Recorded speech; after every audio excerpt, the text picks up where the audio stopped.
Assalomu alaykum hurmatli gadjet shinavandalari, hurmatli youtuberlar, aka, uka, opa, singillar. Siz bilan har doimgidek men Kamina To'rayev, Akmaljon va Akmal.uz jamoasi. Bugungi videomizni sarlavhasidan ko'rib tushunib turibsiz.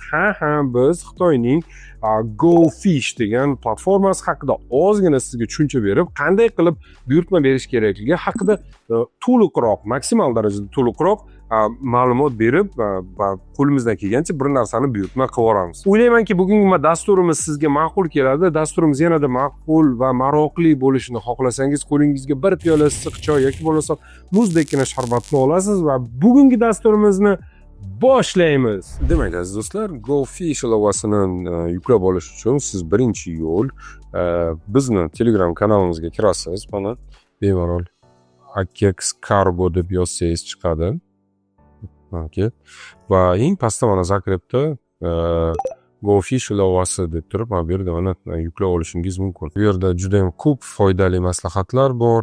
Bizning kargomizda yana bir marta eslatib o'taman, 1 kilosi $2 boshlanadi va yuqoriga qarab ketadi. Ikkinchi yo'li Play Marketga kirib, Play Marketda mana GoFish China desangiz mana chiqadi. Bu ham Taobao'da bir dachерный kompaniyasi desak to'g'ri bo'ladi. Mana yuklab oladi. Yuklab olguncha ungacha men sizga kerakli bo'lgan ilovalarni ko'rsatib o'taman. Bizni o'sha kanalimizda Pinduoduo, Poizon, WeChat bor, Alipay bor, Google Translate, Yandex klaviatura. Yandex klaviaturani va tab tarjimonni o'rnatishni tavsiya qilaman. Nima uchun? Yandex klaviatura o'rnatsangiz, mana bunaqa joy bor. Mana ruscha, xitoycha, ba'da xohlang deb bosib turib o'zbekcha qilib qo'yishingiz mumkin bo'ladi mana.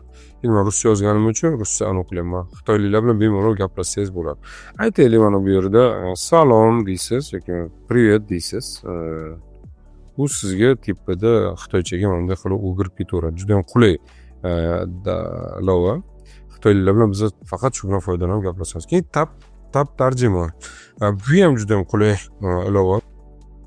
Qo'shib olamiz, juda ham oson. Mana bu yerda har xil translatorlar bor. Mana Gemini bor, ChatGPT bor, Yandex bor, lekin Google yaxshi bo'lganligi uchun Google'ni ko'proq tanlayman. Endi kimga qanday?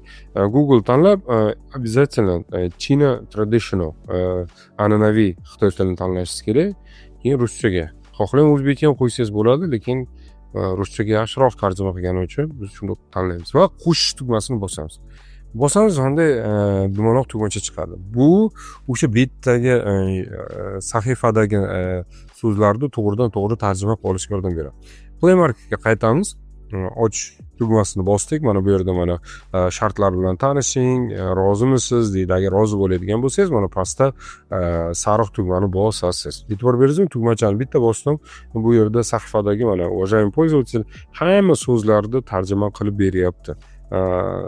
Roziligingizni bosasiz. Bosganingizdan keyin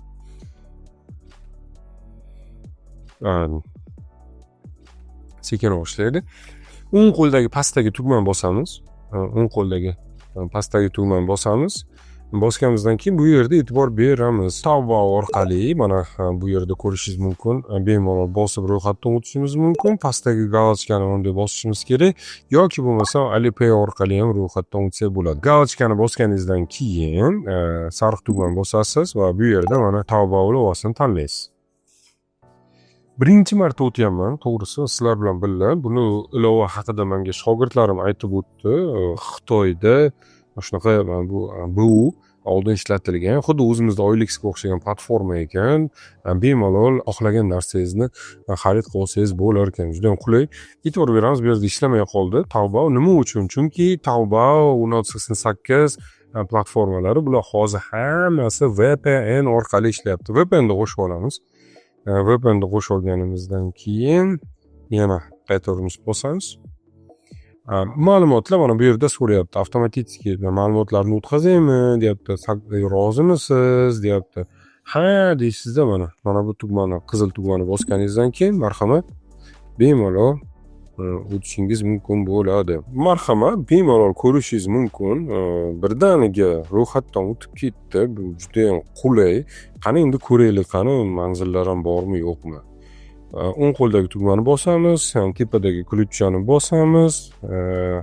Manzil qatorini topish uchun переводчикimizdan foydalanamiz.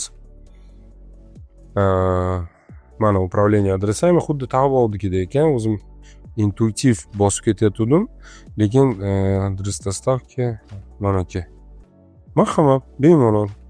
Taoba'dagi manzillar ham bu yerda bor, yangi manzil qo'shib olishingiz mumkin bo'ladi.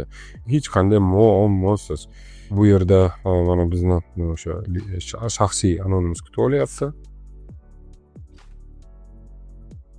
Tippa qismiga kiramiz. Mana poyezd qismiga o'zimizga kerakli bo'lgan narsalarni yozamiz. Misol uchun, igrushka deymiz. Igrushka o'yinchoqda aytaylik mashinka deymiz. yoki bo'lmasam boshqa narsa. Unda yozasiz, marhamat, bemalol chiqaradi, qidiruvni bosasiz.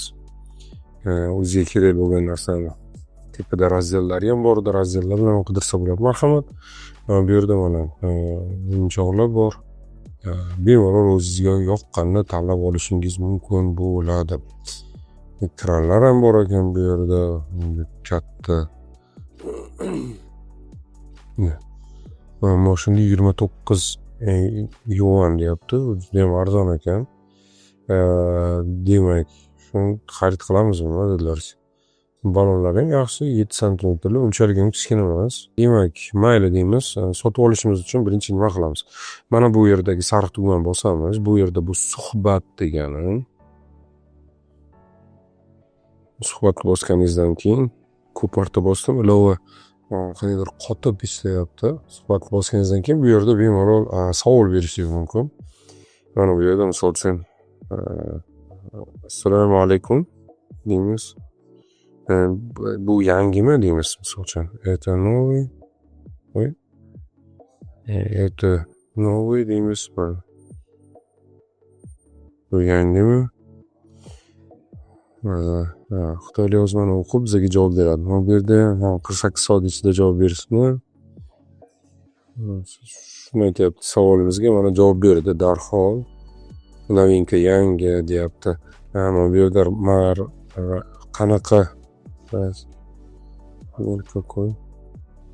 qanaqa o'lchami deb so'rayapman.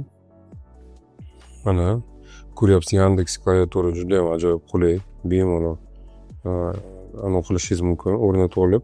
Keyin xitoylik nima yozganini ko'rmoqchi bo'lsangiz, bor yo'q mana shu dumaloq tugmani bosadigan bo'lsangiz, haligi Tab Translate'ni ketaveradi mana. Bu yerda mana o'lchamlarini beryapti bizga. Eni deyapti 14, uzunligi 22, deyarli bir qarich ekan, balandligi 11 sm. Endi xarid qilish uchun qizil tugmani mana bosamiz. Qizil tugmani bosganingizdan keyin mana bu yerda manzil chiqadi. Bizda o'zi bu yerda sal eski manzilimiz turibdi.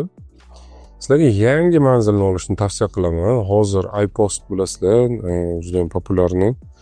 Bizda PVZ'si bor, Qarshida ham tanlasalaringiz bo'ladi. iPost mana yozasiz. Bu yerda ro'yxatdan o'tish juda ham o'zbekcha, hammasi juda ham qulay qilingan. Bemalol shu yerda mana adres dostavka manzilingizni olib, qanday o'rnatish kerak, qanday manzilga kiritish kerak, mana hammasi bu yerda yozib o'tirib ketilgan bo'ladi. Xitoydagi manzil deyapti, mana bemalol o'zingizning IDlaringiz bilan birdaniga beradi, o'shanimda ko'chirib olasiz. Juda ham oson, qulay. iPost punkti dechasi bor Qarshida. Agar tanlasangiz, yana qo'shimcha savollaringiz bo'lsa, misol uchun kelib bemalol fikr almashishingiz mumkin bo'ladi. Yangi manzilga kiritish uchun mana bu tugmachani bosamiz. Va pastda mana sariq tugmani bosamiz.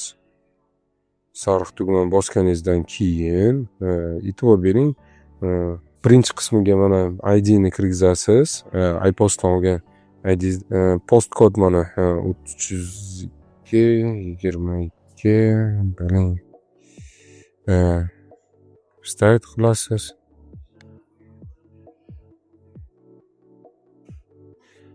Demak, keyin mana manzilni kiritishimiz kerak. Bu yerda mana tepada ID'ni yozdingiz. Bu ism qatoriga telefon raqamini yozdingiz. Keyin mana bu tugmani bosasiz. Bosganingizdan keyin bu yerda biz asosiy manzilni kiritishimiz kerak. Mana holat o'tib qoldi. Mana e'tibor berasiz. Bu Amerikan manzillar sizga kerak emas. Birinchi qatorni bosamiz.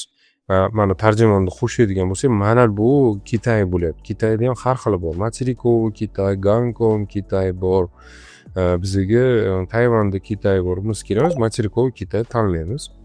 Tanlaganimizdan keyin bu yerda biz endi o'zimizni provinsiyamizni tanlashimiz kerak bo'ladi. Tak, bizaniki oxiriga tushamiz. Mana bu. Oxiriga tushib turadi. Z turibdi-ku. Provinsiya Xinjiang. Shuni tanlaymiz. Demak, tanladik. Endi shaharni tanlashimiz kerak. Bu uchun biz endi qaytamiz. Mana buni kirgizdik. Bundan keyin mana uycha to'g'ri beramiz. O'zbek Xitoy tilini shunaqa qilib tushunamiz. Mana bu uycha bo'lyapti. Buni tanlaganimizdan keyin Iuni tanlashimiz kerak. Iu pastda turibdi. G. Город Iu. Ko'rdingizmi?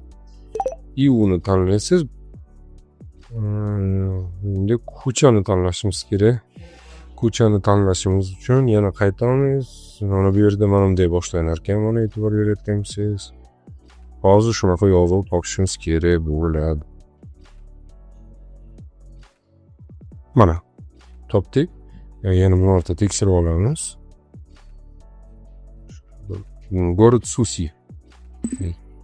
Город Susini tanladik. Endi pastdagi mana bu saqlash tugmani bosamiz. Mana bu yerdagi tugmani bosadigan bo'lsangiz, doimiy mana shu manzilga jo'natadigan bo'ladi. Bosdik. Bosganimizdan keyin mana manzil kirdi. Manzil tanlaymiz. Mana 12'miz. Tak 12670 bizani aydimiz. Keyin esa to'lov tugmasini bosamiz. Mana to'lov tugmasini bosganimizdan keyin Alipayga o'tib ketyapti. Alipaydan qanday ro'yxatdan o'tish kerakligini haqida videomiz bor batafsil. Yana qo'llanmalar bizani kargomizda bor. Yuan olishimiz kerak. Yuan olish uchun biz mana bu botdan foydalanamiz. Ancha ishonchli, bir marta xabar qilgani yo'q. Ishonchli bot mana haqiqatan sekundda o'tkazib tashlab berdi. Bu yerda mana ko'rishingiz mumkin. Qancha kerakligini yozdik. 100 yuan kerak dedik. Kurs juda ham zo'r. Xolis reklama egalari yo biladi yo bilmaydi. Screenshot qilib qanchani qaysi kartaga o'tkazish kerakligini aytdi, tashlab berdik. Screenshot qilib QR kod tashladik. Shu bilan mana aka pulni birdaniga deyarli tashlab berishdi 2-3 minut ichida. Darhol vaqt endi pul bo'lmaydi, ko'proq cho'zilib qoladi, sabr qilish kerak bo'ladi. Demak, mana qaytamiz, mana manzil kiritganmiz. Pastda mana bu to'lash tugmasini bitta bosib o'ramiz.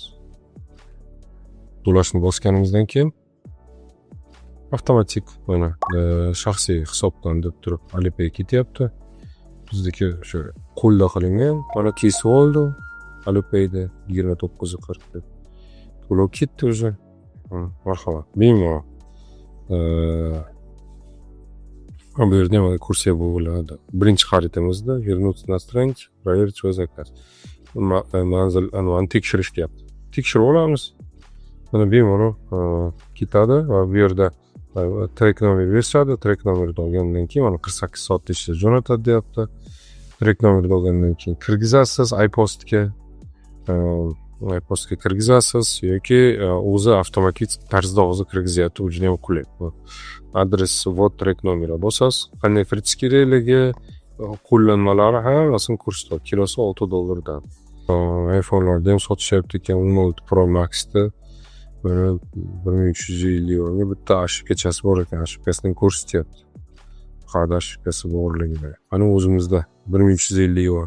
Qancha bo'ladi uni? Bugun kurs bilan 1350 yuan ko'paygan 1775. 2390 ga boringki, bag'i 3 million kelsa. O'zimizga bu narxga yo'q menimcha. Aziz do'stlar, mana videomiz ham o'z nihoyasiga yetdi. O'ylaymanki, bugungi dasturimiz sizga ma'qul keldi va manfaatli bo'ldi. Agar haqiqatan ham yoqqan bo'lsa, shu joygacha yetib kelgan bo'lsangiz, kommentariyada o'z izhorlaringizni yoki bo'lmasa fikrlaringizni yozib o'tasiz. Albatta, kamchiliklarsiz bo'lmadi. Uzr so'rab o'taman.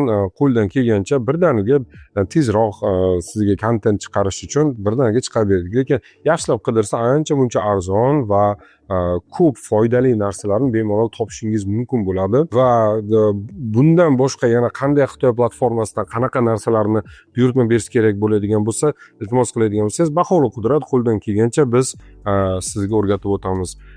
Eslatib o'tamiz, agar shuncha videoni ko'rib turib buyurtma berishga qo'rqayotgan bo'lsangiz, bemalol pastda bizga murojaat qiladigan bo'lsangiz, bizni barakali mutaxassislarimiz xitoyliklar bilan gaplashib, tepishib, sizga arzon narxda siz xohlagan mahsulotni Xitoyning o'zida istagan burchakdan olib beradi. Yana sizga sifatli kargo xizmati kerak bo'ladigan bo'lsa, marhamat, pastdagi kargoga o'tasiz. Telegramda kanalimiz bor, adminlarimizga murojaat qilasiz. Kilosi narxi $2 boshlanadi. Katta uskunalarni undan ham tekinga arzonga olib kelib beramiz. Bemalol buyurtma berishingiz mumkin bo'ladi. Siz bilan Akmaljon To'rayev va Akmal o'z jamoasi edi. Keyingi dasturda ko'rishguncha, xayr.